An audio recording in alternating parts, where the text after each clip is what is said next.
The labor market gooses futures. 30 minutes until the start of trading. I'm Matt Miller. And I'm Sonali Basak. Katie Greifeld is off today, and Bloomberg Open Interest starts right now.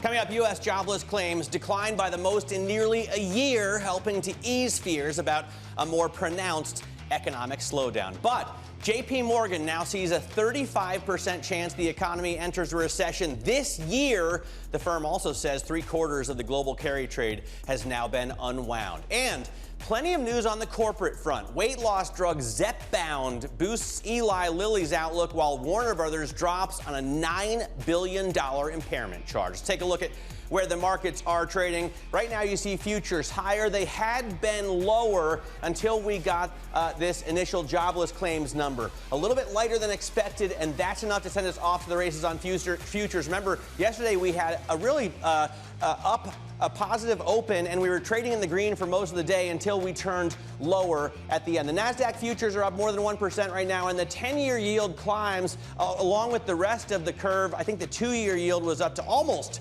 4.1%. Sonali? Yeah, it is, and it looks like the 10-year is about to be along with it. But let's take a look at some of the shares moving that you were talking about. Eli Lilly really jumping here. The company raised its 2024 sales outlook for the second time this year due to its obesity drug, and you do have Eli Lilly now up pre-market more than 12%. Warner Brothers Discovery is another story, reporting a second quarter charge of $9.1 billion, writing down the value of its traditional TV networks. A tough pill to swallow after that mega deal made years ago. Now Warner Brothers down more than 10% after reporting results. Flip up the board, let's look at restaurant brands. Sales grew less than anticipated in another hit to the consumer. The stock only down about 1%. Robinhood soaring now about 6.4%. It's been gaining some steam pre-market. Net revenue beat expectations, coming in with record revenue and EPS.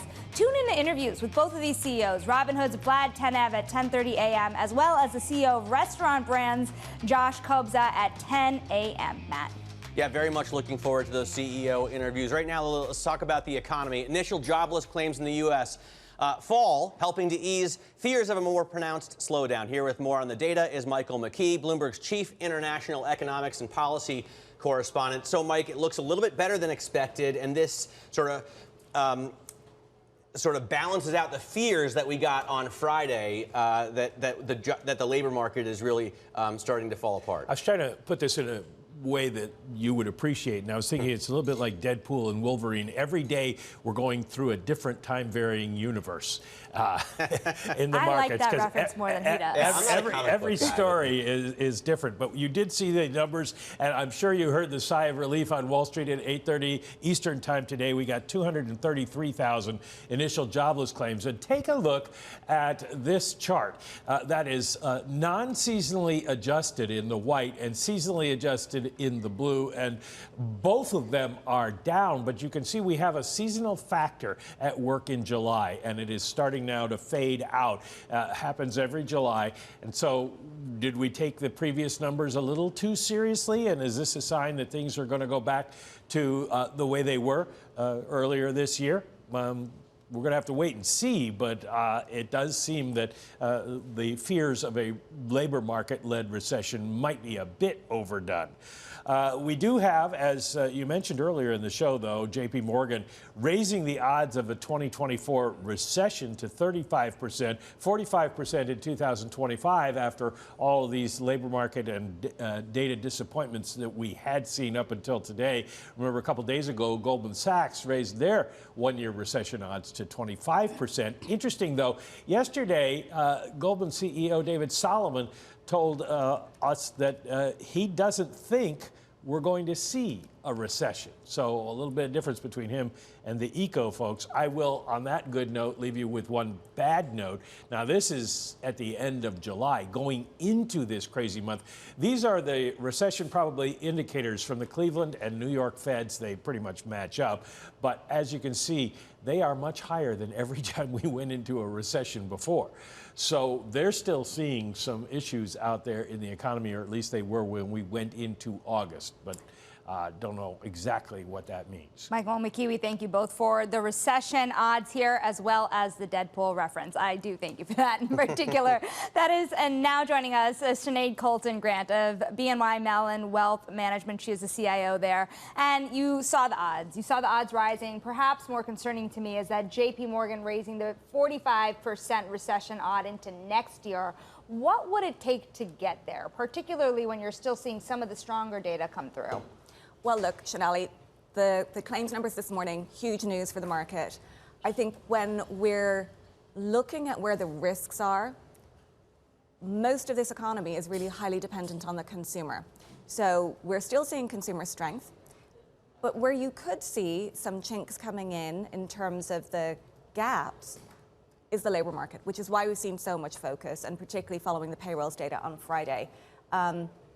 It is continuing the theme of, from a consumer perspective, being slightly more value conscious, right? We've heard a number of companies reporting that consumers are perhaps trading down, looking a little bit for more value. Staying home.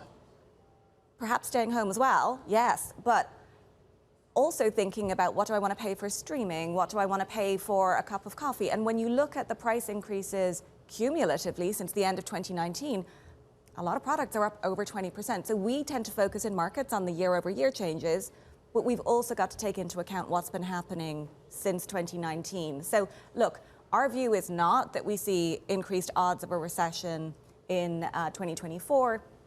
We think the economy looks pretty healthy heading into 2025. Yes, we've seen volatility, but this is probably a better base to build from in equity markets. I'm looking at the Atlanta Fed GDP Now forecast, and because we were talking before the show about the SOM rule and how it's been triggered, normally that would mean that we're in a recession already. However, we had 2.8% GDP growth in Q2, and now the Atlanta Fed is saying 2.9% in Q3. So that's a pretty strong economy, right? Do you expect that to continue to climb? So let's remember, the GDP Now measure is coincident, right? So that's what you would anticipate based on the data that's come out since we had, the official Q2 GDP reading.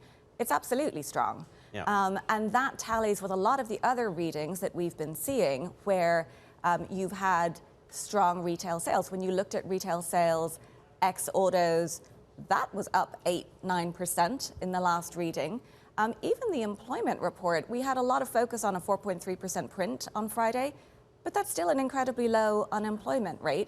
What's particularly encouraging there is that you're seeing the participation rate increase, and you had over 600,000 individuals join the labor market in July. That's the sign of a very healthy economy, more people looking for work. So what does this all mean net-net? If you look at where positioning is, if you look at what the data says, is there more risk to the upside or downside in the market right now? Well, we think it means two things. First of all, in terms of the Fed, it probably means, given we're seeing some slowing in data, that we're going to see somewhere between 75 and 100 basis points of cuts before the year end. However, the bar to do 50 in September is very, very high, because a 50 basis point cut from the outset would be suggestive that there could be something more than the market is seeing, and I think it may spook the market. So from an investment perspective, we've been saying this for quite some time, but you look at the speed of market movements on Friday at the beginning of this week in terms of yields. If you're sitting in cash, we know that money market yields are moving lower. It's a good time to start extending duration, adding to fixed income. But also on the equity side, we remain overweight US large cap. I think Yes. if you liked it last week, you probably like it even more, because the valuations are much more attractive at this stage. And within that, we're seeing some consolidation in the tech sector. We're seeing a broadening, which we think is healthy. And equities remain attractive, and we would be adding at this stage. Yeah, because if I think about what's driving the index, it's really the giant mega cap tech stocks, right? And that's not really about consumer spending. That's about B2B spending and the AI play. So it doesn't really matter if the labor market's a little bit weak. I guess it does in that the Fed will be driven to cut more. But as long as the AI spending continues, that's going to drive those mega cap tech stocks higher, right? And as long as the positioning point that Sonali makes has been dealt with, is there any other shoe to drop in terms of market mechanics? Well, look, I think the thing that took a lot of market participants by surprise over the last few days was how a butterfly flapping its wings in Tokyo in the form of the BOJ raising rates could have such a ripple effect on markets. But it's not the first time it's happened, right? You go back to LTCM, the yen carry trade unwind had a massive impact on markets. But I think you're seeing more of an impact. It is August, so it's a little quieter. But also the fact that the fundamentals of how FX trades have changed. Algo traders make a huge difference to how quickly things will move. And this time around, you didn't need a bailout of a massive fund. So I guess that is some good news as well. Sure, especially if it really has been unwound. I mean, 75% is close to done. All right, we're going to keep you here, Sinead, because we want to continue to talk to you here. Sinead Colton Grant of BNY Mellon Wealth Management is sticking with us. I want to get another check on futures as we head into the markets. We've had such incredible volatility lately that we could be up 1 or 2% at the open and then down 1% at the close. Right now, we're up almost 1% on the S&P futures, up 1.2% on the NASDAQ futures, and the small caps are doing the same thing. Let's get a look at the individual stocks moving ahead of the opening bell, because there's so much news coming across. As we close out earnings season, we're getting a ton of companies reporting after the bell yesterday, before the bell today. Here's Abigail Doolittle for a look. Abby? So much news, Matt, and lots of volatility with these individual movers as well. Take a look at the shares of Under Armour. Right now up 14.5%. It looks like Kevin Plank's turnaround plan is working. They beat sales by about 4%. Not a small number either, $1.2 billion. They also boosted the profit outlook. Some of this might be a short squeeze. There is a roughly 13% short interest on the shares of Under Armour. Let's take a look at stocks moving to the downside. And these are two big movers. Monster Beverage down about 7.3%. A big miss. They missed adjusted earnings by about 10%, 6% on sales. And analysts don't like the planned price increases. But take a look at Bumble, down nearly 40% into today. On the year, the stock down 45%. So almost matching that in this one single pre-market session. And probably on the open, we'll be seeing something similar. They slashed the annual outlook. We're now looking at 1.2% growth versus the prior expectation of 8 to 11%. Let's finish on a winner, though, Matt. And this is, of course, Datadog. And these shares right now up 7.2%. They beat, they boosted. The cloud software company really doing quite positive. The street is positive on these results. On the year, though, the shares are still lower. All right, Abby, thanks very much. We're going to check back in with you later. Coming up, Eli Lilly's Zepbound sales allow the company to boost revenue guidance as it breaks into the obesity drug competition in a very big way. This is Bloomberg.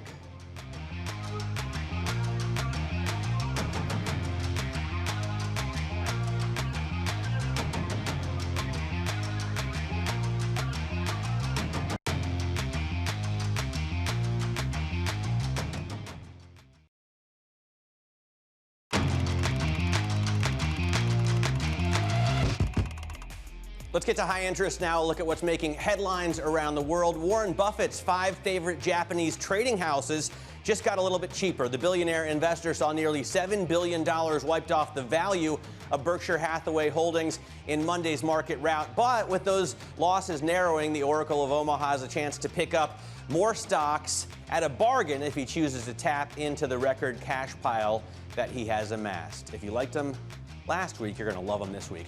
Governor Gavin Newsom is declaring that today, August 8th, will be California Panda Day. That's because the San Diego Zoo will unveil 2 giant pandas later this morning. The black and white bears are a gesture of goodwill, as they're the first pandas to be sent to the United States by China in 2 decades.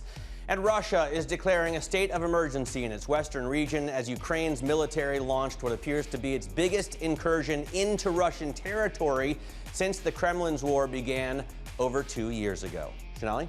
We're going to turn to the healthcare sector now. Eli Lilly raising its full-year revenue guidance after sales of its obesity drug Zepbound blew past expectations. Bloomberg healthcare reporter Madison Muller has the details, and amazing to see this rebound in Eli Lilly, the surge really, in the stock and in the sales. When we saw what we saw yesterday from Novo Nordisk is one person's loss here, another person's gain. Right. It is really interesting, especially after what happened yesterday. I mean, Wegovy and Ozempic both missed sales expectations. And now Lilly is blowing past those sales expectations. And it just shows, I mean, both companies have struggled with supply shortages, but Lilly's shortages have really been easing because of the billions of dollars that they've been pouring into boosting production capacity. And it's really starting to show, as we're seeing in the numbers this quarter. Yeah, I thought, first of all, it's amazing to see $1.2 billion of sales of, is that Zepbound and Mounjaro together? And just Zepbound launched in alone. December. Yeah, it's crazy. And, you know, $1 billion was a definition of a blockbuster drug when I was a kid. Now they're going to be 5 times that this year. Is this just that they're a bigger company? They have more resources to put behind production. They can make more so they can sell more? Yeah, I mean, that's a good point. One of the things that Novo is also contending with is price concessions. They're having to lower the price. Wegovy is a more expensive drug, so it's $1,300 a month, whereas Zepbound is $1,000 a month. And so they're having to lower the price in these negotiations with PBMs. And Lilly is maybe not at that point yet, but they're still ramping up quite significantly. So it's interesting to see the different dynamics that are at play right now. You know, if you believe that Ozempic really started off this weight loss drug craze here, you had this amazing story out today. It's Bloomberg's big take for the day, and it shows a lot of surprising. She wrote it. She did write it, exactly.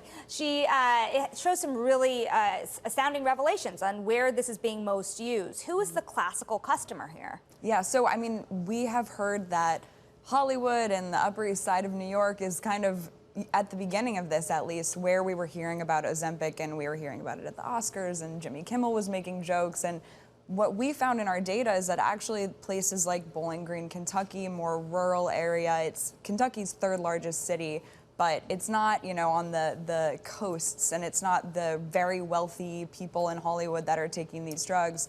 It turns out places like Bowling Green, Kentucky are where a large concentration of these prescriptions are going. It is, first of all, it's also the home of the Corvette. That's where they make the Corvette. Fun fact. Which I love. Yes. But it's an amazing story, Thank really you. well reported. I absolutely recommend that everybody read it. Congratulations on that piece. Let's get back over to Sinead Colton Grant right now, CIO at BNY Wealth Management. What do you think about these GLP-1 drugs? Because there was a time last year when we were saying, you know, this could be like AI Junior in terms of market moves, right? Not only do people buy these to get, you know, healthier, but then they stop going to McDonald's. It is a fundamental change in what we expect these drugs to do, right? So since they've been unveiled, there is early data that talks about not only the benefits in terms of obesity, but also other potential benefits in terms of even combating addiction. So we think this is just the start, right? It's very interesting to hear that we're now seeing more need for price concessions. But this is just the beginning, and it has the ability not only to have a big impact in people's lives, but also potentially to boost U.S. productivity. Sonali, take a look at Eli Lilly's stock price versus Novo Nordisk over the past 5 years. I put a comp chart together, and you can see that the gains have been, Joe, you want to pull it up? Want to pull up that stock chart for me? The gains have been incredible. Now, this is just 2024. I want to see a 5-year chart. The comp function on the Bloomberg defaults to a 5-year, and you can see if you do that we're looking at 600-700% gains. And the stock is $7.72 a share for Eli Lilly pre-market. Remember, years ago, this was a stock that was less than $500, right? I mean, it is just astronomical growth. You know, back to the GLP-1 drugs for a moment here, because it's not the only thing that's changing about consumer behavior. When you think about how consumers are changing the way they approach household products, or to Matt's point, restaurant chains, how do you think about how you are investing in consumer-heavy sectors, particularly where we are in the economy right now? Well, first of all, I would say that they are not sectors that we are overweight. I think there are a number of changes happening which are tied to the broader economy. The sectors that we are overweight are technology, healthcare, and industrials. But within the consumer sector, look, it is on the front line in terms of the impact of inflation. If you're going to see a slowing consumer discretionary comes under pressure. But I think what we've been seeing in the staples is really interesting, where you've been seeing for quite some time more price sensitivity. The value shopper, the cost-conscious shopper. And it also links back to the reaction we saw to payrolls, because ultimately that's related to wage growth. it's related to the state of the employment market, and it tells you where where market participants are concerned about the balance of risks. What do you think about the rotation into smaller cap or mid cap stocks if the Fed does end up cutting, 100 basis points this year and keep going into 2025? So we need to level set here. The reason that small caps have been under pressure so much this year is because many smaller companies use floating rate debt. And when they do have debt that's maturing, it's maturing much sooner, 2025, 2026. And so the fact that they can refinance at lower rates, that's absolutely a positive for small cap. However, the first rate cut, 25 basis points, that's kind of neither here nor there. But here's what we're watching. One, we think it's a little early in small cap because if there is a concern about a slowing in the economy, that's where small caps are focused. They're much more domestically focused. And so it's probably a little early to go back into small caps wholesale. Sinead, we have to leave it there. That is Sinead Colton, CIO of BNY Wealth Management. Now, coming up, we're going to take a look at the companies making the most buzz today. That is Social Climbers, and it's up next. Stick with us. This is Bloomberg.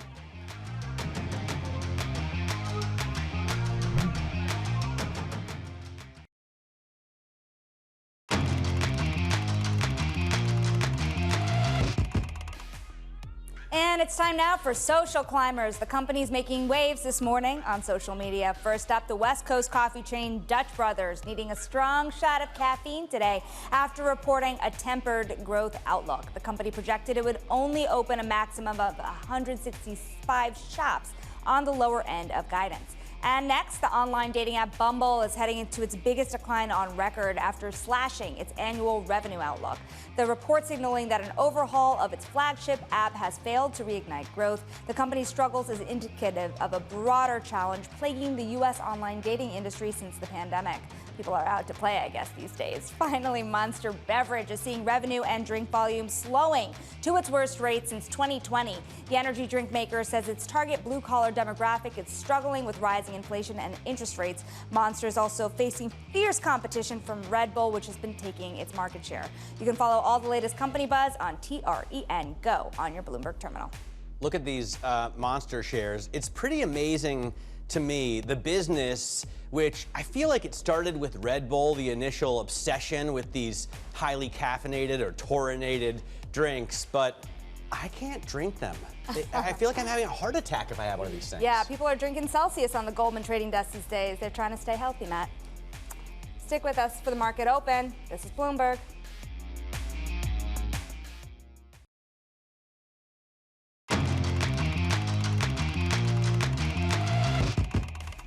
We are moments away from the start of trading. This is Bloomberg Open Interest. I'm Matt Miller. 20 seconds to go until the opening bell. We do have futures up right now, more than 1% on the S&P, almost 1.5% on the NASDAQ. But remember, we're looking at a market that has a ton of volatility in it. Yesterday, we were up 1.5% on the S&P, and then we closed the day down in the red. Here you see the New York Stock Exchange, the bell being rung there by Goldman Sachs Asset Management. Down on the NASDAQ, you have the bell being rung by Abacus Life. In terms of the action as we get started in trading, you do see green arrows on the screen. The S&P in the first seconds of trading is up 1%. The NASDAQ up a little bit more than 1%.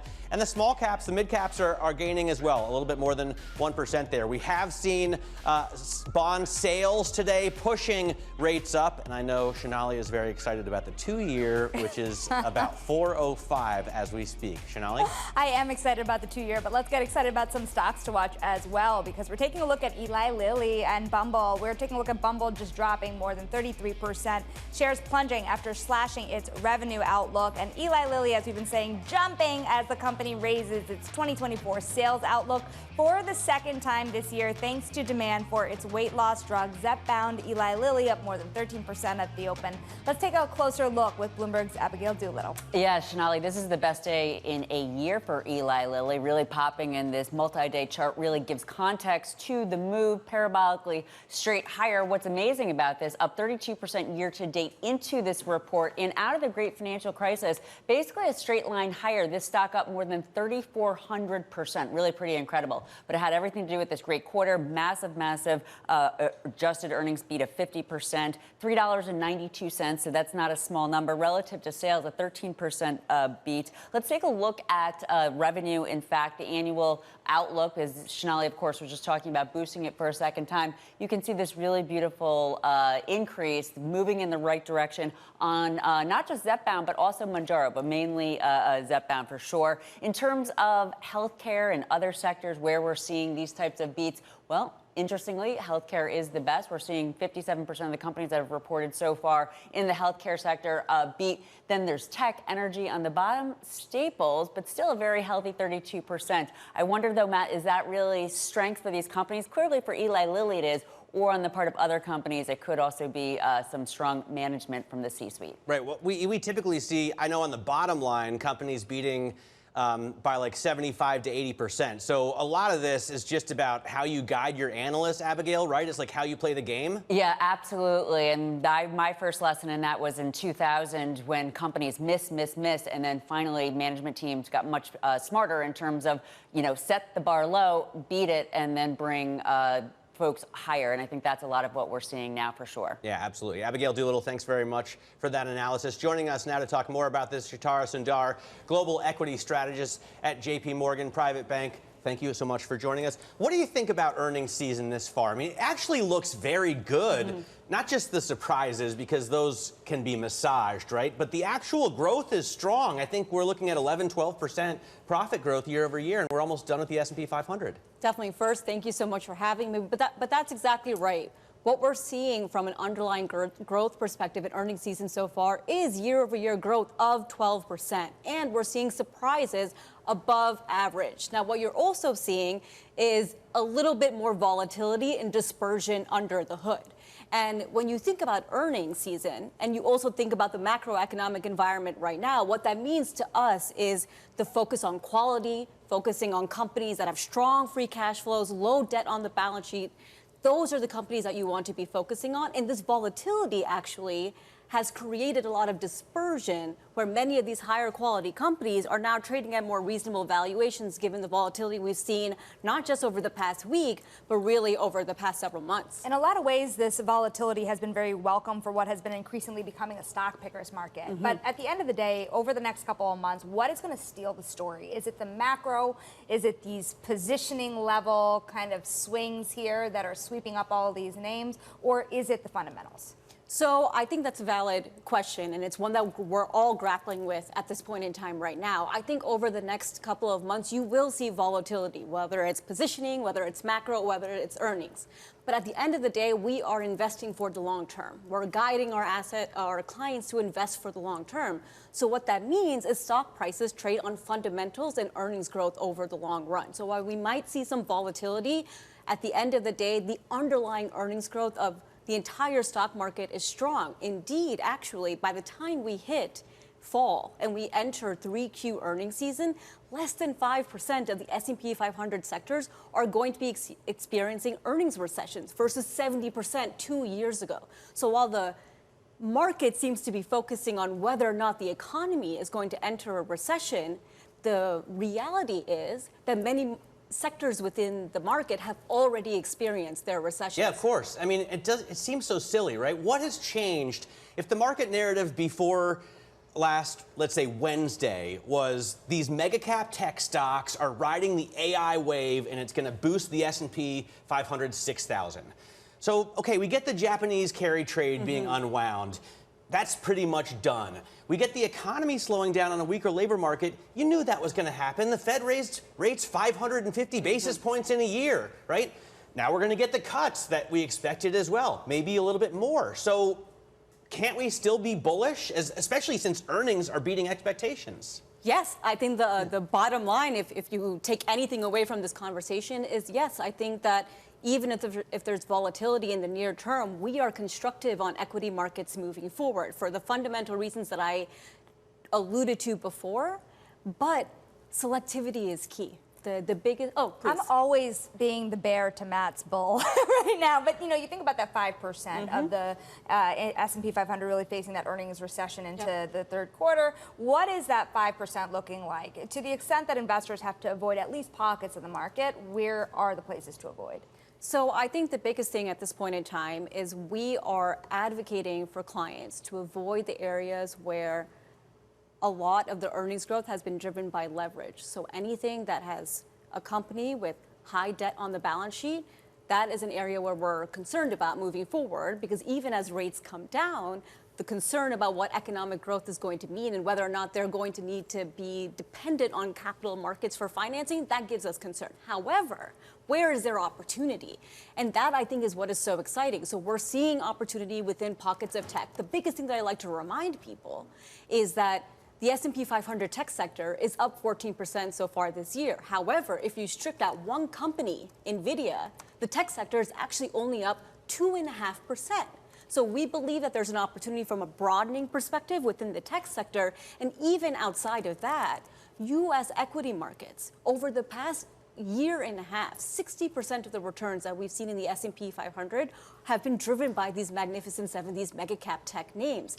As we start to see more of these underlying companies within the S&P 500 go from earnings recession to earnings recovery, we think that there's an opportunity in broadening of the rally within U.S. large cap equities, and particularly within parts of the tech. So you don't want to get too broad. I mean, you're not selling your NVIDIA and buying Russell 2000. You're just looking for, you might as well just buy the Qs, right? So the biggest thing that I would mention there is, even within the Qs, there's a lot of concentration within the mega cap tech space. Now, that selectivity is key. Your exact point is valid. You want to ensure that you're having access to parts of the market where the quality is high and where the competitive advantages are growing. And right now, what we've seen in terms of the Qs and in broader is that artificial intelligence is what has been driving the market so far. And a lot of that value has accrued primarily to semiconductor companies. Now, when we think about what prospects will look like moving forward, AI is not going anywhere. I think we can all agree on that. But there are parts of the value chain that have not accrued to the same extent. How concerned are you to that end about concentration risk at this still in the market? So it's something that we're vigilant about always. I think that concentration levels that we've seen within the S&P 500 have reached the highest levels that we've seen in many, many years now. So while concern maybe is not the word that I would say, we're definitely observing it and we're cognizant of it. And in that way, we think that there are opportunities moving forward in areas outside of that concentration. And the biggest thing that I'll mention maybe is that concentration would worry me if the underlying fundamentals of those companies were deteriorating or if they were highly indebted or unprofitable. Now, that is not what we're seeing in these mega cap tech names now. Strong balance sheets, high free cash flow generation, strong margin. So when we think about equity markets moving forward, we're still constructive on that space. It's just when we think about the opportunity set and the incremental opportunity set, broadening is where we're very constructive on. Sitara, we can't wait to have you back to talk more about that opportunity set. That is Sitara Sundar, global equity strategist over at JPMorgan. And Matt, I've got to say, the first thing I did was in every individual equity, you can go to FA-Go. Yes. And you can see exactly how much debt they are carrying on their balance sheet. I also love MODL Go. Yes. I think it's a great function to look at all those fundamentals. Data. Okay, coming up, Warner Brothers Discovery posts a multi-billion-dollar charge writing down the value of its TV network. We'll take a look at the ever-shrinking Time Warner AOL when we come back. This is Bloomberg.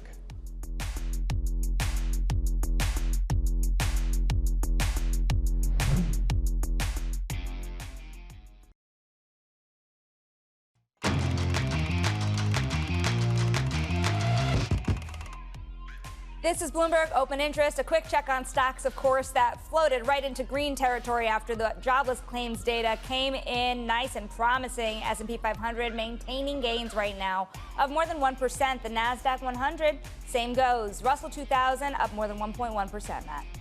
All right, let's get to the top calls right now. This is some of the analyst action that we're focused on this morning. First up, Bank America is cutting Celsius Holdings to an underperform, even though Sonali drinks a ton of it every morning. The energy drink maker is the only sell equivalent radio from B of A right now. The analyst says the category itself just ain't what it used to be. Next up, KeyBank Capital is cutting Topgolf Callaway to a sector weight. The company is reporting weaker than expected sales at its driving ranges. Topgolf Callaway is undergoing a strategic review of its driving range chain, including a potential spinoff. And finally, TD Cowen is lowering its price target on Warner Brothers Discovery to $14. The media giant missing, well, it was a giant, not so much anymore, missing earnings expectations and posting a $9.1 billion charge for writing down the value of its TV networks. Some analysts calling the report ugly. Sure was. $9 billion of a write-down. We're going to stick with Warner Brothers Discovery with Bloomberg's Paul Sweeney here now with us. Before Bloomberg, he spent over 20 years as an equity analyst covering the media space, so has seen the many faces of Warner Brothers and an investment Discovery. banker, and an investment banker pitching deals before that. I mean, exactly. You were all wrapped up in this when it was Time Warner AOL, weren't you? Listen, would you want to put these two companies together? Is this an acknowledgement that perhaps Warner Brothers and Discovery didn't work? Well, at the time, the whole argument was scale. I mean, you have to compete against Netflix, Walt Disney Company. You had to spend billions of dollars on programming to launch these streaming services, so you needed to get bigger. Let's take Discovery, let's take what was left of Warner Brothers, put them together and see if that can work. It hasn't worked. What's happened is they have a lot of debt on their balance sheet that really makes operating the company and investing in the company very difficult for them. And they continue to have to fight these really huge headwinds, which are everybody's still cutting the cord. And so what did they do? They wrote down the value of their cable networks by about $9 billion. That's roughly half the market cap of this company. So real acknowledgement that that business, not just for Warner Brothers Discovery, but for the entire industry, really under pressure. Is this just, it's like a story of hubris and ego. I mean, starting with Time Warner AOL, right, and Steve Ross, this was a bad deal to begin with, and at the time, the biggest deal ever, right, $120 billion. That didn't work. They had to spin off AOL a few years later because it was worthless. Then AT&T came in and bought Time Warner for like a 50-60% haircut. Then Discovery, which is making like home and Garden TV, says we're going to buy Warner Brothers by taking out $41 billion in debt. Exactly. So it's made a lot of people rich along the way, besides Well, it's made David Zaslav rich. Yeah, so they get paid very well in the media industry. Forget about $50 million Forget about last year. Wall Street bankers getting paid well. Yeah. The best paying industry, I think, is the media business year in and year out. So what you're left with is Warner Brothers Discovery. They have great assets, but they're trying, like everybody else, to navigate this mix or this move from traditional cable television, satellite delivery, where everybody made money, to streaming, where it's so much harder to make money. What do you think of this prior report that was out there of potentially splitting the whole company up? It was interesting. We spoke to Golden Tree CEO Steve Tannenbaum, big debt investor. He said he loved the idea. When you think about debt on the balance sheet now, how do you start to take care of the issue? Is a spin-off, a split up? This is a company that has done a great job paying down their debt. They have. They've gone from over $50 billion of debt to $40 billion of debt. They have great free cash flow, believe it or not. They're generating a lot of free cash flow, which is helping them pay off debt. Unfortunately, the core business of cable television is declining faster than their ability to deleverage their balance sheet. So they're going to try to keep at it and try to compete against Netflix's and Disney's and Amazon and Apple and some of these huge companies. But at the end of the day, you're right. There might be pressure to break this company up, spin it off. Weighted average cost of capital does not look good at all. And this is, you know, I saw a quote in a Moffett-Nathanson note where Zaslav says, am I disappointed that the trends in the linear business haven't been a little better? And he says, you know what? It is what it is. We're doing the best we can, and he's writing down $9 billion as he steps onto his private jet and goes back to his $120 million mansion. How much longer is John Malone going to abide this? Well, John Malone is a big investor in this company, and I think he's going to be an agent for change, if you will, to say, this isn't working. These assets are worth more than the stock market is valuing them today.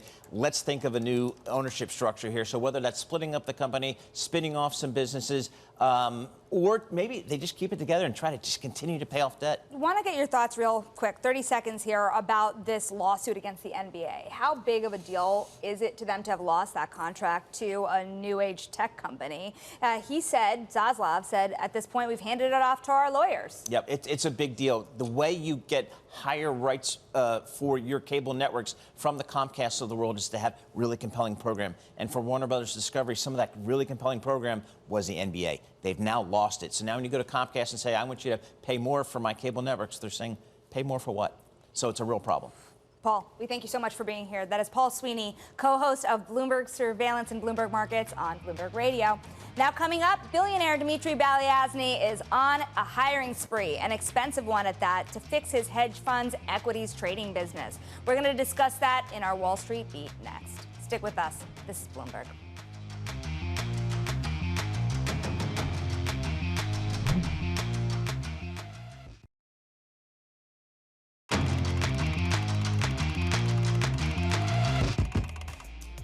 This is Bloomberg Open Interest. Let's get a quick check on what's going on in stocks this morning. We see the S&P 500 just about 20 minutes into the session, up 0.8%. The Nasdaq not as strong as it was at the open, but still up 0.2%. And the Russell 2000 gaining 1 full percent as bonds fall and yields rise. Sonali? And it's time now for the Wall Street Beat. Balyazny said to be spending more than $200 million on a hiring spree to help fix its equities trading business. For more on this Bloomberg scoop, we are joined now by Bloomberg hedge fund reporter Nishant Kumar, who is the lead on this story. And you take a look at the money being spent. We knew that there's been a talent war going on in the hedge fund industry. Now we're talking about a talent war at the very tippy top of the big multi-strategy hedge funds. What exactly is going on? Well, there are not much talent available that all these big platforms who have like plenty of money to spare can hire. Really, there is this shortage of talent is sparking this war for talent. Balyazny is in this case has shifted his focus from hiring relatively less expensive junior people to really going for the top tier traders. And that's why we are seeing these large numbers. Traditionally, historically, Balyazny has spent a percent of its AUM on hiring every year. This time around, it's just that they are hiring fewer people, but higher quality, larger name hedge fund managers. That's why we are seeing these amazing, big ticket, hirings. Nishant, why isn't the pool from which they can hire bigger? Don't kids want to be hedge fund managers? Don't they want to be masters of the universe? Well, the pool has really shrunk because the traditional training ground of some of these hedge fund portfolio managers, which used to be prop desks, they are no longer there. So the new supply is constrained, and everyone is after this very limited pool.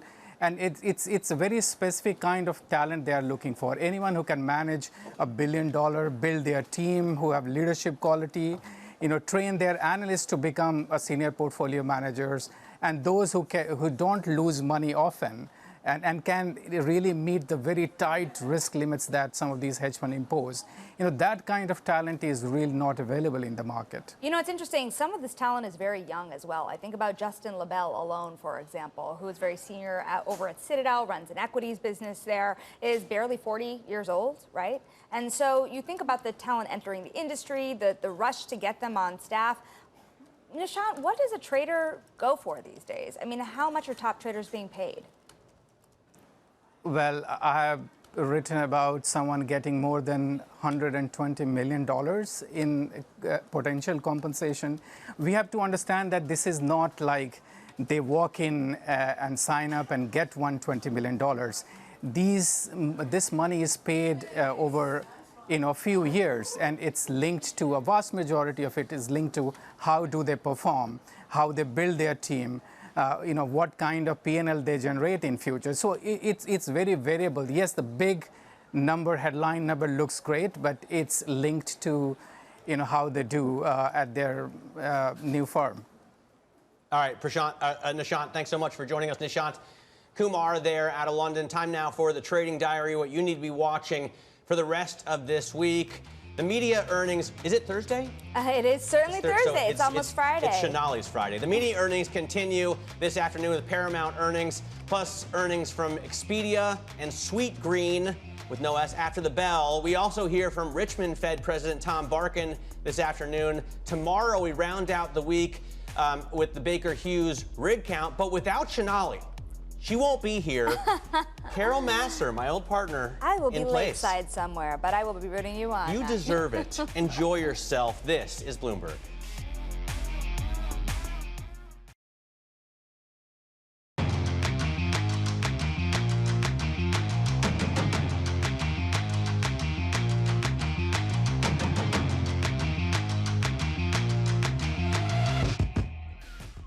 We are 30 minutes into the trading day. Welcome to Bloomberg Open Interest. I'm Matt Miller. And I'm Sonali Basak. Katie Greifeld is off today. Coming up, U.S. jobless claims declined by the most in nearly a year, helping to ease fears about a more pronounced economic slowdown.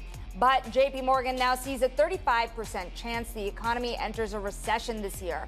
The firm also says that 3/4 of the global carry trade has now been erased. And plenty of news on the earnings front. Restaurant brand sales grew less than anticipated in another hit to the consumer, while Robinhood rises as net revenue beats. We're going to speak to the CEOs of both companies this hour.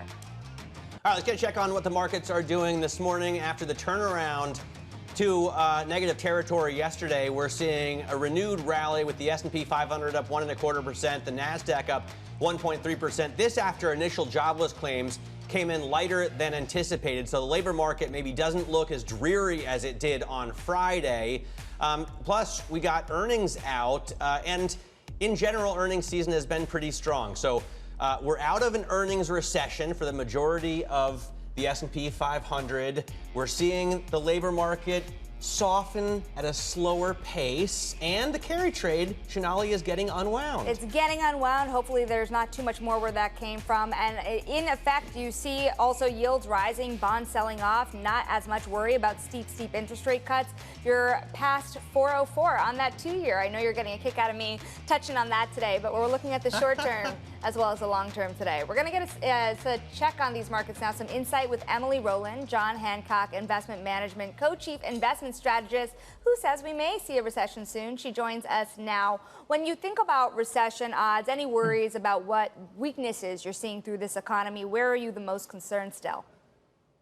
Yeah, sure. So we are seeing some cracks in the labor market. That was clearly evidenced not only by the jobs report last week, but also some other real-time measures that we look at, jobs openings slowing, the survey data suggesting that the employment components are unraveling here. But it may take some time to play out. You know, there was obviously a huge growth scare that played out towards the end of last week, and we've gotten some better than expected data. ISM services elevated, still in expansionary territory. Initial jobless claims, which are a volatile series, again, coming in lower this morning. So it may take some time for this contraction to play out, and we want to be mindful of that as we think about positioning portfolios. Emily, doesn't it, I mean, I feel like by every metric, we should be just as bulled up as we were last week, before the Bank of Japan, because they have come out dovish and kind of done a mea culpa for roiling markets. We knew the labor market was going to soften, and it doesn't look as bad today, but that was inevitable with 550 basis points of hikes. We're out of an earnings recession for the majority of the S&P 500. Aren't we still hyped up on AI? Yeah, I mean, Matt, you're right to bring earnings into the discussion because over time, stock prices follow profits. And if you look at what happened last week, think about all the smoking guns, the yen carry trade, the softer economic data. You can't blame this on earnings. Earnings growth is coming in about 12% year over year. That is pretty darn good. I think the challenge for investors has been this impressive run up in prices prior to this earnings season. It's like earnings had to be perfect. It reminds me of that Swedish pole vaulter that was, the images of him kind of breaking the world record at the Olympics. Like, that's what I think about in terms of companies delivering on earnings this season. You look at the losses we've seen in markets, it's all multiple contraction. It's not earnings. We went from 21 times forward earnings on the S&P 500 to about 19 and a half times. So we've let a little bit of air out of the markets, not necessarily a bad thing. So how do you then position around something like what we're seeing now, where we have a lot of divergence happening in the market on both the macro outcomes as well as where the market is headed? So does that mean you position deeper into bonds? Do you position into cheaper equities? What are you looking at?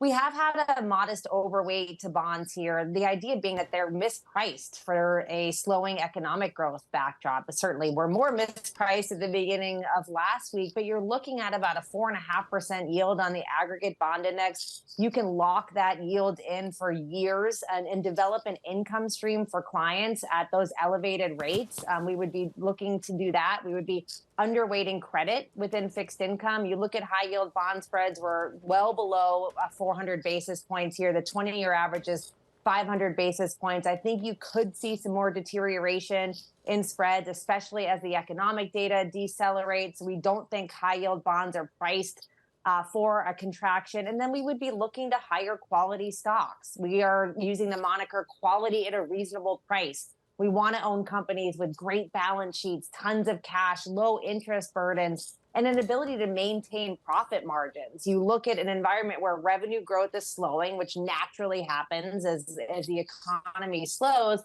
but the cost of capital is still elevated. And in that environment, corporate margins are compressing.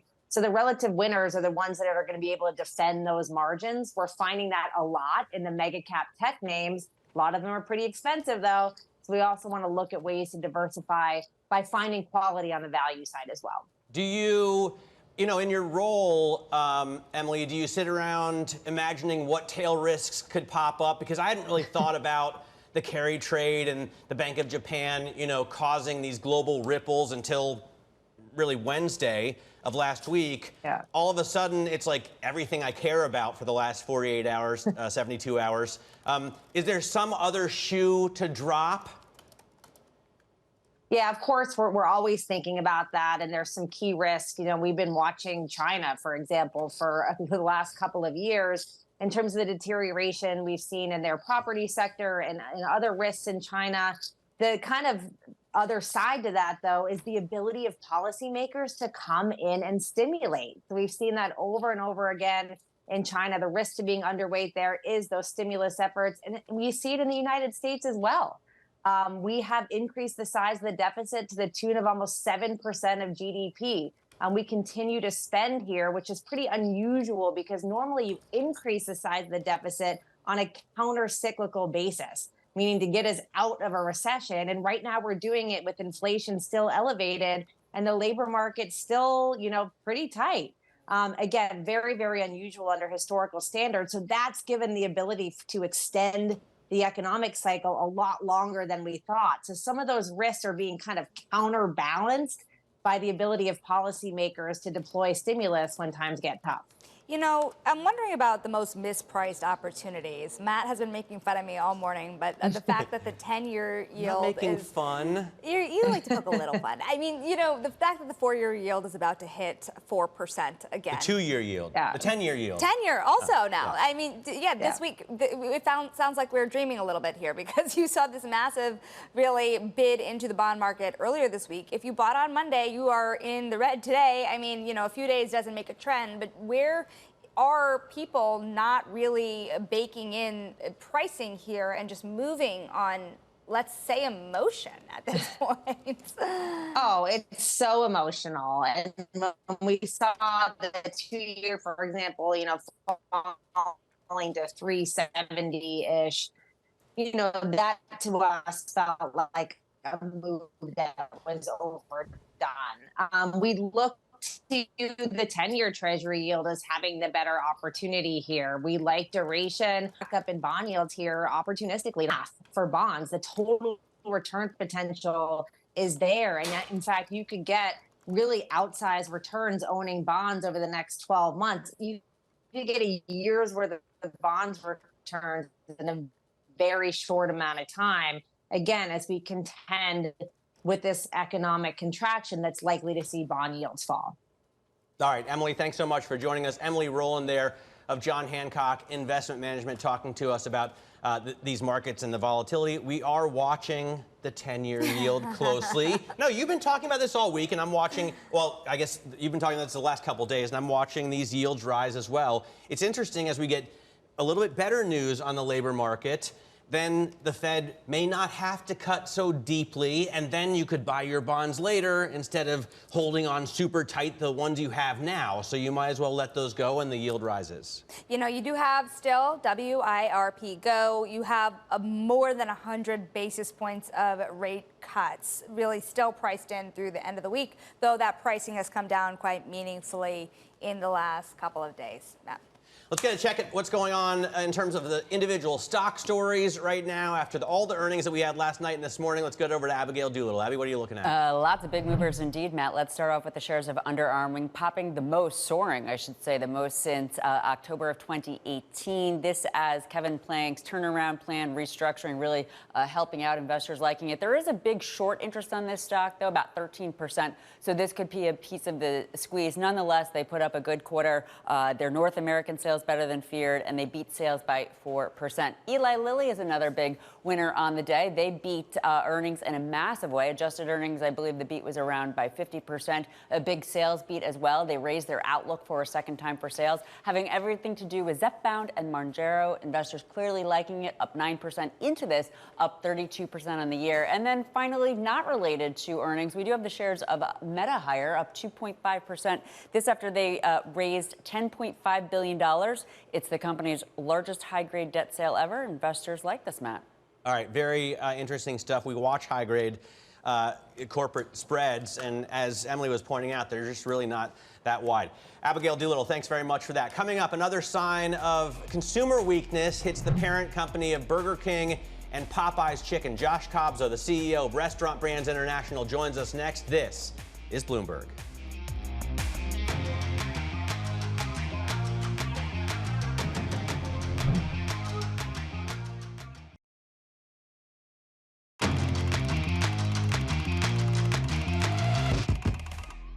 Let's get to high interest now. Look at what's making headlines around the world. 3 Taylor Swift shows planned for this week in Vienna have been canceled due to a terrorism threat. Austrian police arrested 2 people on suspicion of planning a terror attack. The Vienna shows were part of the final leg of Swift's sold-out Eras tour. Manhattan's renters, I should say, are seeking out smaller apartments in order to avoid paying larger and larger rent costs. The average size of an apartment being picked up in July declined nearly 10% from the same month last year, and the average square footage being leased has declined on an annual basis for the past 11 months. Well, it's only been volatile for a week on Wall Street. It's been a wild summer for the finance industry. Interns. The New York Post details how, with intern pay higher than ever and working conditions better than ever, some summer hires have been going out and partying 4 or 5 nights a week, up from the usual 2 or 3 in the past years. God bless them, Sonali. Really, Matt, life is a party. Yeah. So what's another couple hours out? We're going to switch gears. We're going to talk about the consumer sector a little more. We have Restaurant Brands International. It's the latest company that is feeling that consumer crunch. The parent company of Burger King and Popeyes saw sales growth slow in that second quarter. It is just another sign of waning consumer appetite hitting restaurants, many people feeling it. We welcome in Josh Kobza, the CEO of Restaurant Brands International, to talk a little bit about what's going on under the hood. And you look across the brands here, and there are some very striking moments here. For example, with Burger King coming in less than expected at same-store sales comps, what do you think here, Josh, this really means? Is this a matter of price pressures that consumers are still feeling, or is this a matter of some change in consumer preference that's layered on top of this as well? Hi, Sonali. Matt, thanks so much for having me. Good morning, and it's a pleasure to be on the show. So we are seeing some softness in the consumer, especially in some of our home markets, and you see that play through in some of the data across the industry. That said, we're really focused on having amazing value offerings for our guests in each of the businesses, and I think we're doing a pretty good job at that. At Burger King for the quarter, we had some incredible value offerings. We had our $5 your way meal. And we did manage to outperform some of the largest players in the sector. So I think we've got the right value for the customer, and clearly they're looking for it. We're seeing a great response to what we have out there. And one of the things that we just shared this morning is we're going to extend some of those value offerings, specifically our $5 Your Way meal, now into October. So we have the right value offerings. We think they're working for the consumer, and we're going to keep those going through later in the year. But the key here, Josh, is that the consumer needs cheaper products, right? I've seen $5 value offerings pop up at a number of competing chains. Is this consumer really under pressure? Can you see that in your sales?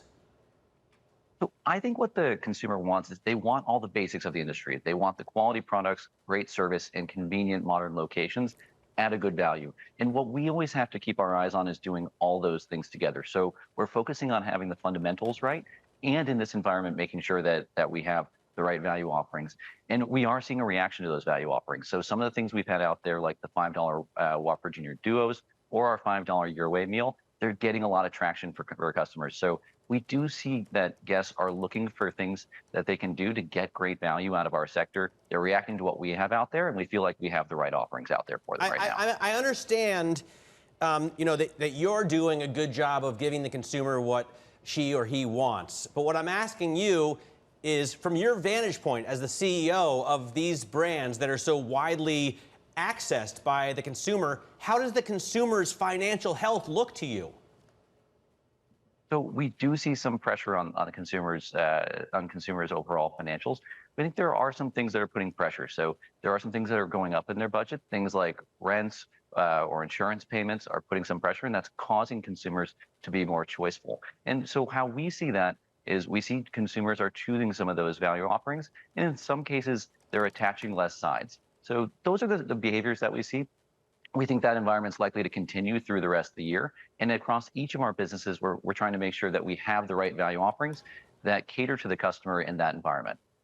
How competitive is it out there now, particularly in this kind of value sector of food right now? If you think about it, $5 seems to be the sticking point. You know, Taco Bell also had a $5 deal as well. Wendy's had a $3 breakfast deal. When you think about this $5 Burger King deal that you now are extending, as you announced this morning, how important is that price point right now, and how competitive is it among other brands?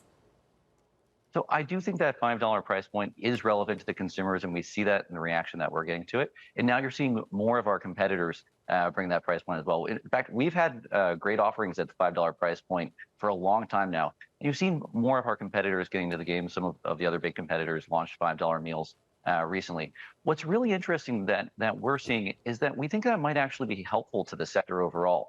As you have more players bringing great value back to the consumers, I think as a sector overall, we're starting to improve the value impression of the restaurant sector with consumers. And it's been really interesting, even as we've gone through the last month or two, and you've seen more of our competitors start to bring into market and promote some more $5 offerings. We actually haven't seen any impact to our business. So we've actually seen increasing adoption of those meals in our business, doing pretty well with them. So I think there are some positive aspects of the amount of competition and the amount of value that the sector is bringing to the guests, which they really seem to like. You have a great vantage point also to comment on the labor market, Josh. How do you see the labor market right now in terms of supply? We've seen, the unemployment rate rise, and economists are telling us that's because there are more people in the labor market. At least that's part of the reason. Do you see that, or do your franchisees see that as well? So I would say we've seen labor market conditions be a little bit more benign today versus where we were 2 years ago. And when we were in the height of COVID, things were a little bit more challenging, and that's eased a bit. So we've had more interest in jobs in our sector. So that's made life a little bit easier for our franchisees. It's allowing us to staff the restaurants better and to provide better service to our guests. And I think those are all things that help us a lot. And that's mostly in the U.S. Up in Canada, there has been a little bit more pressure on unemployment. So the unemployment rates ticked up in a little bit bigger way up here in Canada. But our business up here has been doing great. I'm here in Toronto today in our Tim Hortons test kitchen, and we just reported almost 5% same-store sales in our Tim Hortons business, which is tremendous even in a challenging environment. So Canada's a little bit different, but in the U.S., less change in unemployment recently. Josh, my colleague here, Matt Miller, really wants to start using Wegovy or Ozempic, and he talks about it daily actually these days. You know, when you look at these weight loss drugs that are entering the market at more and more scale, how do you think that's going to impact your brands moving forward? Yeah, we haven't seen any impact so far. I know there's been a lot of talk about it in the press and the investor world, but we really haven't seen any impact from any of the weight loss drugs so far. I'd say we're much more focused on getting the basics right and bringing the right value to our customers. Even in terms of the offerings, because we had a great big take story today on, you know, the weight loss drug use in Bowling Green, and one of the protagonists in the story was saying, I just want more chicken because you need to get more protein, right? So do you not see people choosing the higher protein items on your menu as a result of using these drugs? I think just because of where the adoption rates are, and I think they're still low in the overall population so far, we don't see it playing out in our aggregate data in the way that we can see yet. Interesting. All right, Josh, thanks so much for joining us. Josh Kobza there of Restaurant Brands International. Really appreciate your intel because it's so important and you have such a great overview of the consumer. Still ahead, we're going to take a look at the companies making the buzz, the most buzz today in social climbers. Next, this is Bloomberg.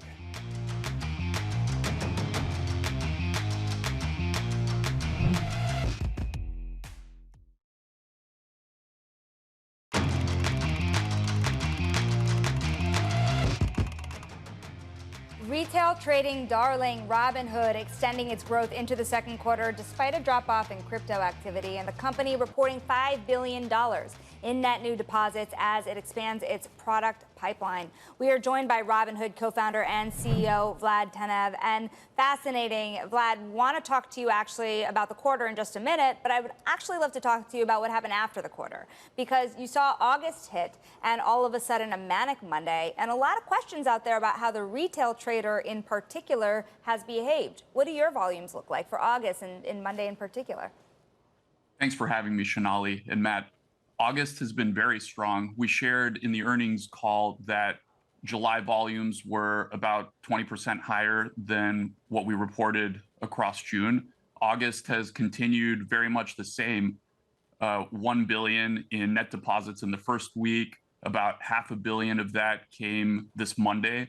And the overnight session for 24-hour market on Sunday night was about 3x a typical day. So 24-hour markets have just been ripping, and customers tend to be buying the dip. They're more buyers than sellers, which we think is a really good sign for the health of the retail market. We saw on Monday morning, Vlad, as the markets kind of tanked and there was a lot of fear out there, some of the more traditional, your more traditional competitors have problems with logins, and obviously that makes customers very angry, especially if they want to get in there and buy the dip when it's at 5% and it could lose opportunity any minute that goes by. How did your technology hold up during those shutdowns at other platforms? Our technology is strong. You know, we've made a lot of investments. We were fortunate not to have any issues of a significant nature when all of the competitors were down. And a lot of customers were actually looking to Robinhood. And we've had challenges in the past, no doubt about that, but that's hardened the company, hardened the infrastructure. And now when we see high volumes, we're ready for it. So we were happy to see customers moving to Robinhood and kind of pointing to us as one of the most reliable platforms during this recent bout of volatility. Vlad, the Blue Ocean ATS in particular that's facilitated a lot of this 24-hour trading activity was suspended in recent days. What exactly happened there, and what do you do to make sure it doesn't happen again? Yeah, so like you mentioned, Blue Ocean ATS, which facilitates the overnight session, that's 8 p.m. to 4 a.m. Eastern. It really closes the loop to enable us to offer 24-hour trading for customers. And by the way, just want to kind of make it clear, we're at the absolute bleeding edge of this technology. So not many people are offering this. You basically have to go to Robinhood to get this type of experience. And we offered over 1,000 individual stocks for 24-hour. So we really think this is the future. And, Blue Ocean had some technical issues. They were not able to handle the scale, and their infrastructure basically fell over, and they've been working to improve that. And we have experience dealing with massive scale, so we're being as helpful as possible, and we look to make sure they enable it for all of their customers and all of our customers as soon as possible. Vlad, I think it's scheduled to be re-enabled next Thursday, so we're getting close. Vlad, in terms of the future, I've heard some older market participants express concerns about 24/7, 365 trading just because of the liquidity and the way markets were set up.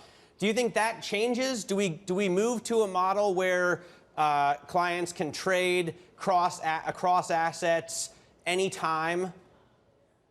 Yeah, we're pretty much already there. I mean, that was a concern until Robinhood really entered the market and brought the liquidity, and it hasn't been a concern. We've been actually seeing the liquidity in those markets. The volume has exceeded our expectations.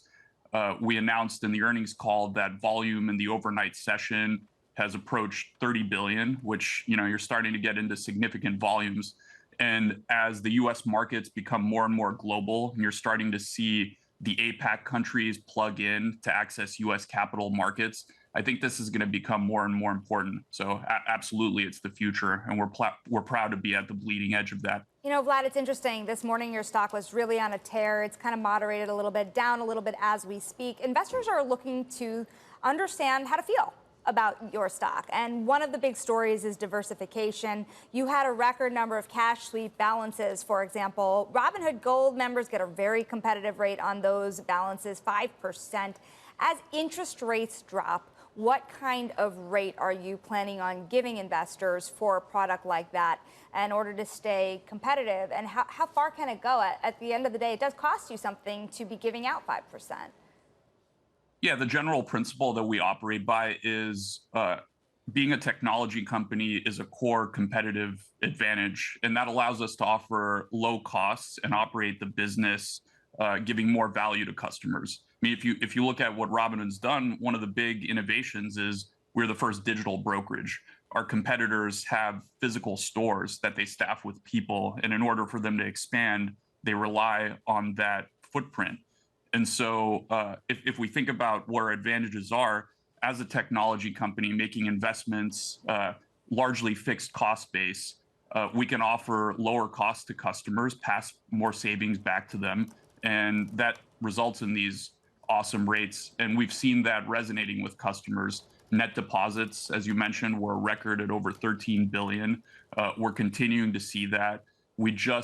Frankly, one area where we candidly hadn't been doing as well is margin, and we fixed that. Now we're offering the leading margin rates in the market. You can see our margin book up north of 50% year over year to a 2-year high of 5 billion, and it's continued to grow so far in Q3. So I think we're just getting started. I think that the overall principles, regardless of the market environment, regardless of the product that we're offering, you should assume that Robinhood's going to be the value leader and the leader in user experience. And the combination of both is going to be how we'll continue to grow market share as we expand. I have a viewer writing in with a question, Vlad. He's asking why payment for order flow companies always have outages, but IBKR Pro, which doesn't participate in payment for order flow, does not experience these outages. I don't know about the validity of the question, but a client's writing in with that, so I'm going to throw it up to you. Well, we didn't have a significant outage so far this week. Of course, the Blue Ocean ATS had their issues, but that's not Robinhood, even though we rely on them for the overnight session. And payment for order flow is just a component of the business model. It has become the standard. Of course, IBKR makes use of that for some of their products as well. But yeah, the business model has really nothing to do with the technology infrastructure there. New technology. Let's talk about it because, of course, one of the big acquisitions you made recently, and you've been throwing through acquisition, is in an AI research platform. How far, Vlad, can AI really go to transform what Robinhood looks like? I think that Robinhood's been the beneficiary of several technology trends. I mean, if you look at the rise of mobile and cloud, that really set the foundation that enabled Robinhood to be successful and take market share in this new industry and really change the dynamics of the industry and move everyone to zero commissions. And I think that AI has the potential to be another platform shift. And like I've said to the team, platform shifts are an opportunity to grow market share, to continue to increase what you're doing relative to incumbents. And we all have to become experts in this. It's sort of like the first accountants that used spreadsheets and VisiCalc in the 80s. There's a huge advantage imparted upon those that can adopt the technology early, become conversant in it, and use it to accelerate their business. And that's what everyone at Robinhood is thinking about, whether it's in AI or cryptocurrency, which are the two big technological shifts that are affecting our space. You know, I've come to expect AI from a number of apps across the range now, not just ChatGPT. Are you embedding more AI in Robinhood? And also, what's the deal with Harmonic? It's your AI startup. Yeah. So Harmonic is separate from Robinhood. And basically what Harmonic's trying to do is create mathematical superintelligence. If you look at the AI models that are out there right now, two big problems. One is hallucinations. They don't generate correct outputs. And in fact, they can very, very confidently say the wrong things. And the second problem is they're trained with internet data. And basically, if you look at this generation of models, internet data is basically out. I mean, they've already trained on everything that's out there. So Harmonic aims to make a mathematical superintelligence, which is something that can solve math problems and quantitative problems at a capability in excess of all humans. And I think that this is going to be the next frontier in AI research. And what you'll see is no hallucinations, and also a lot of the data for training these models being generated synthetically through conjecturing and other things. Vlad, do you see a universe in which Robinhood works with Harmonic more closely? We should also mention that this morning Sequoia Capital, according to the information, has discussed funding the startup Harmonic as well.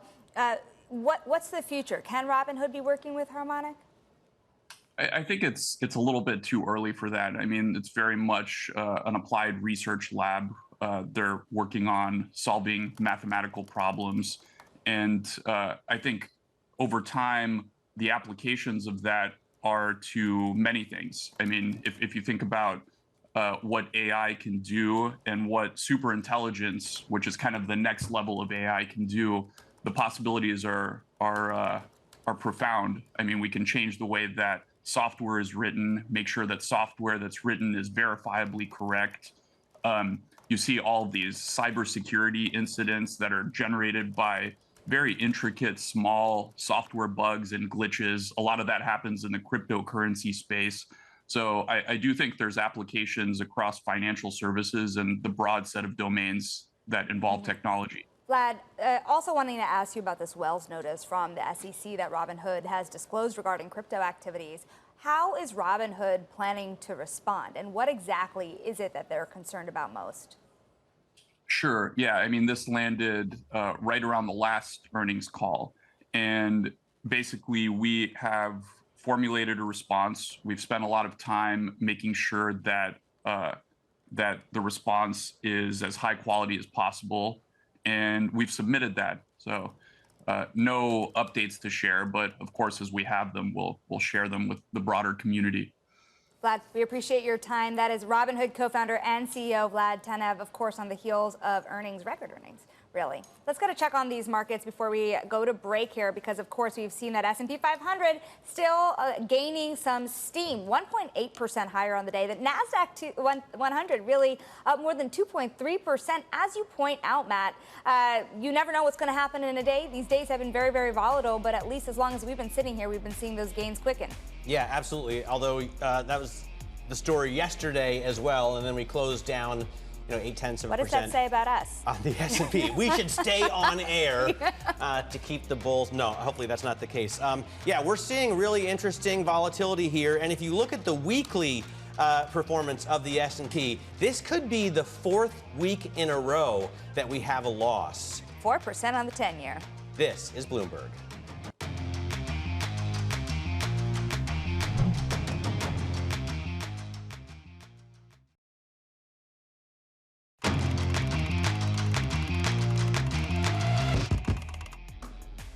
As the world gets ready to say goodbye, au revoir, possibly, to the 2024 Paris Olympics, work is well underway for the 2028 Summer Games in Los Angeles. The U.S. Olympic and Paralympic Foundation is aiming to raise $500 million to better provide for its athletes. And joining us now from Paris is the president of the U.S. OPF, Christine Walshe. Christine, thanks so much for joining us.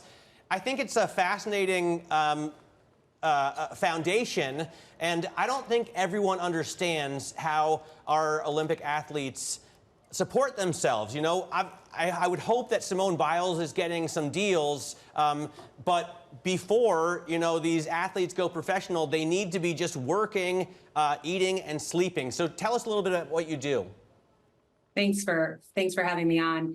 Yes, Team USA is one of the only National Olympic Committees that does not receive federal funding. There's approximately 200 nations that make up the Olympic movement, and Team USA relies on broadcasting sponsors and the philanthropic public. We are fan funded. 57% of our athletes live below a salary of $50,000 a year. So Simone is an amazing star for us. We love her, and she's an amazing advocate. But there are 590 other athletes that make up Team USA. And they do need the support of the American public. You're on the heels of a historic campaign here, a $500 million fundraising campaign, and we've reported that you're looking at a separate $200 million as well. Can you explain how this fundraising push has been going and where the money is going to go at the end of the day? Yeah, thanks. Athletes really need support both on the field of play and off the field of play. And the foundation is focused on the athlete journey, so health and wellness, performance and innovation, and career transition and athlete earnings. So what our focus is to make sure they do all the things we've seen them do in the last few weeks in Paris. We have an extraordinary medal count leading the medals, but we also need to make sure our athletes are okay and have the resources they need off the field to play. And this campaign looks at the holistic athlete in a way that really helps them succeed here in Paris, in Italy in 2026, in LA in 2028, and also off the field to play as they transition out of sport. This is Bloomberg, so we're obviously reporting on Wall Street, on hedge fund titans of the world. How helpful has the finance industry been to your funding? They've been very helpful. We have such an amazing group of community and business leaders that write checks and are very philanthropic. They also are advocates for Team USA, explaining that our athletes don't receive federal funding and 100% of all donations goes to athlete programs. We wouldn't be where we are today, 10 years into this foundation, without our community and business leaders, and the financial sector has been immensely helpful in raising dollars. It's interesting. Some of the people that have contributed, for example, Citadel's Ken Griffin, Morgan Stanley's co-president Dan Simkowitz, who's been a sport ambassador. One thing we reported here over at Bloomberg is that this has really become like the summer Davos. And so how has the perception of the Olympics really changed among kind of these high-level donors, and how has that helped you at the end of the day as well? Yeah, today, more than ever, we need to unify this country, and the power of sport is the perfect recipe, if you will, to do that. I think community and business leaders realize that we can cheer on Team USA as a unified front. And so these business leaders are leading the way. And what we're trying to do is encourage every American to invest in Team USA at the smallest dollar amount. And that's what's going to really make us successful as we raise this $500 million. Christine Walshe, U.S. Olympic and Paralympic Foundation President, we thank you so very much for your time, especially just as the Olympics starts to close up in just a couple days. Now coming up, we're going to switch gears, talk a little bit more about what's been getting caught up in this market. Quant funds getting caught out in the market moves. We're going to discuss it next. This is Bloomberg.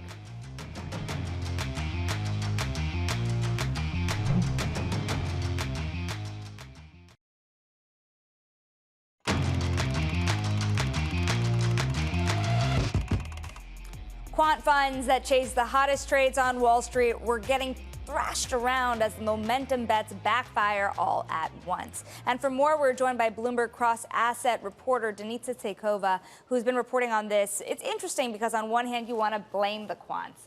On the other hand, you've also reported that kind of the dollars that were at play here are in the billions, right? They're not enough to move the whole market. Who's exactly getting burned in all this? Yeah, so let's not start blaming the quants. It's not their fault for the sell-off. But that said, they do amplify those moves. And CTAs have been a big part of it, not the major force. There are other systematic players like volatility control funds. We've actually have been much bigger seller of equities. They've sold more than 100 billions from CTA, where we saw 60 billion. So there is definitely a lot of technical force. But I also think they're a great proxy of what's happening in markets. They're tracking very well how concentrated markets were. So obviously in a big reversal, they were the ones suffering the most. Just as everyone was buying big tech, everyone was chasing the big winners, forgetting about the laggards, they were doing the same. And now they're the ones who are facing the worst recovery. Just to step back for a second, why do quant funds, why are they inherently all at the same party? Why is there so much concentration in these algorithm funds? Well, that breed of trend followers, they don't care about fundamentals. They care more about what the crowd does, which in periods is very successful. In fact, this was one of the best strategies this year. It was up 14%, and now we're back close to zero. So in that sense, they were just chasing that momentum, and everyone cared about momentum. But when something macro happens, when volatility rises, when we're worried about central banks, here we are, big losses. Only in about 30 seconds or so here, but can you explain why the volatility issue has been compounding on itself? Yeah, so volatility on its own, there are a lot of funds who really care and target, for example, 10% volatility, which are not the trend funds, it's our funds. So when volatility raises a lot, they start to reduce risk. So they sell stocks, and maybe they move in bonds, maybe they move in cash. So we're seeing compounding effect of them reacting to volatility rising further. So it's becoming, some people are calling it a doom loop, volatility loop. And CTAs are part of this because they react, they sell, and they help in a rally, they boost gains. But in a sell-off, they put more pressure downwards.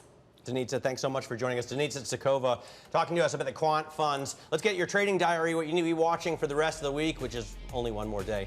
The media earnings continue this afternoon with Paramount. Earnings from Expedia and Sweetgreen are after the bell as well today. We're going to hear from Richmond Fed President Tom Barkin this afternoon.